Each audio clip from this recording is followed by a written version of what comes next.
Welcome to Calzin Report. This is episode 4 of Steam's Showdown, where the dice determines what I play next. I rolled a few dice, and from a land far away, a new game descended from the RNG, Trine won.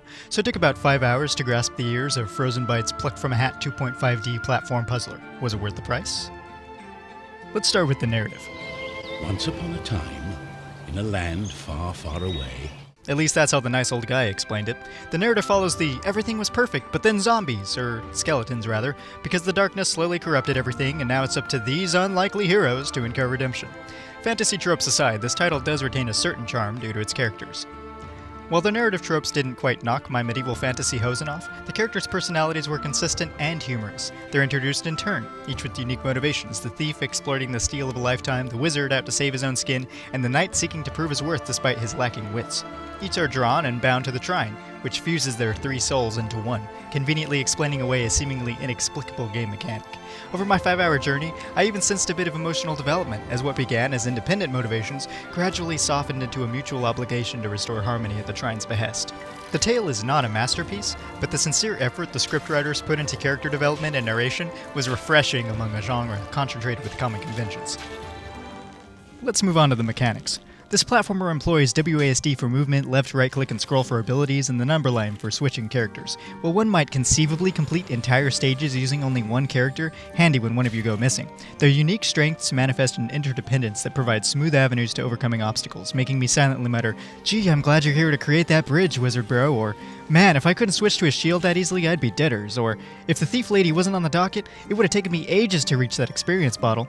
As such, the mechanics permit each character to continue through a stage even if alone, yet without compromising their individual strengths. Also, the combat is satisfyingly ferocious, a nice change in pace to the methodical timing-based platforming. There are also hidden chests with beneficial items and sometimes hard-to-reach experience bottles with green motivational goo inside.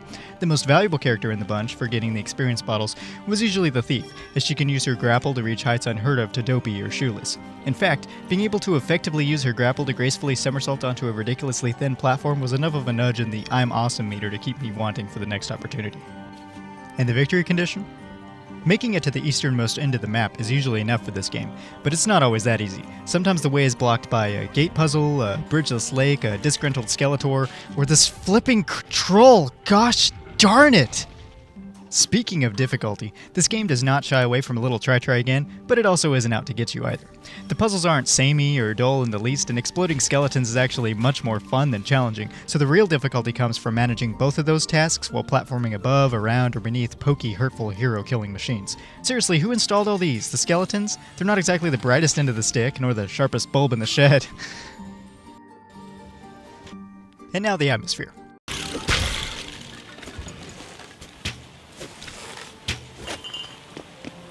The atmosphere is a no-bones-about-it, high-ish fantasy. Charming, colorful, but smack dab in the middle of the 7th generation high bloom equals good graphics craze that makes for an overwhelmingly blurry experience.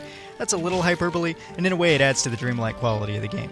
The well-crafted environments add to the world building more than the narrative for their diversity. An appropriate color palette, and by appropriate I mean rainbows aren't spewing from the grim stone walls of the mineshaft, and fantastical backgrounds give a depth reminiscent of the fluid beauty intertwining the set pieces of the Rayman series. The 3D art is commendable. It's consistent, complete, and retains its colorful charm, but the cutscenes are a bit of a splash in the face with their glazed fan art-like style that gives, unfortunately, a feeling of incompleteness. As such, I decided to pick up a pen and show them how it's done.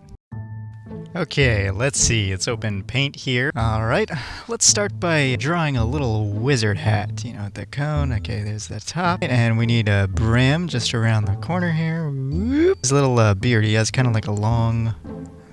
let's see, maybe eyes. Okay, and some little happy eyes. Kind of like a goatee thing going on there. Make sure it's perfectly realistic. Draw an ear. And a little ear thing. He needs some clothing. You can't just have him walking around without any clothes on. Let's see, his right arm. Kind of looks like potato, but hey, whatever, man, don't judge. He needs some color. Let's add some blue to that beautiful coat he's got there. You know what? That's good. Let's put a check. All right, perfect. Okay, so it's a little harder than it looks. Although I wouldn't hang any of these pieces on my office walls, I can't justifiably criticize their legacy. And 9 Parchments, a game I'm currently enjoying on Switch, is more than enough proof of the team's commitment to refinement. The sound effects don't surprise here, but that's definitely a good thing. The clang of metal on metal or the clattering destruction of a magic box, the rattle of a gatehouse opening and the hollow clopping of skeleton bones meet your auditory expectations with class. And goodness gracious, I found myself humming the theme song intermittently days after playing the game, and not because it was intrusive or bothersome, but because it was so darn catchy. Furthermore, the soundtrack to this game is not sentiment quality, but its lighthearted, hopeful tone that isn't pretentiously epic fits the bill with a smile, so it gets a thumbs up from me. Finally, the audience. Now, who is this game for? If you like your brain tickled once in a while, enjoy methodical, easygoing platforming goodness, or want to absorb the origins of Frozen by its colorful Trine universe, you can't go wrong with this game. Otherwise, if you're easily triggered by pretty things, aren't interested in being mildly challenged, or are seeking a narrative deeper than that pesky film that settles over a bowl of neglected nacho cheese, you'd better look elsewhere. As for me, I hope Trine 2 comes up in the RNG soon. I had a good time with this one. So, what do you think? Would you like to see more videos in this series? Let me know in the comments or by using the thumbs. Until next time, Calzin out.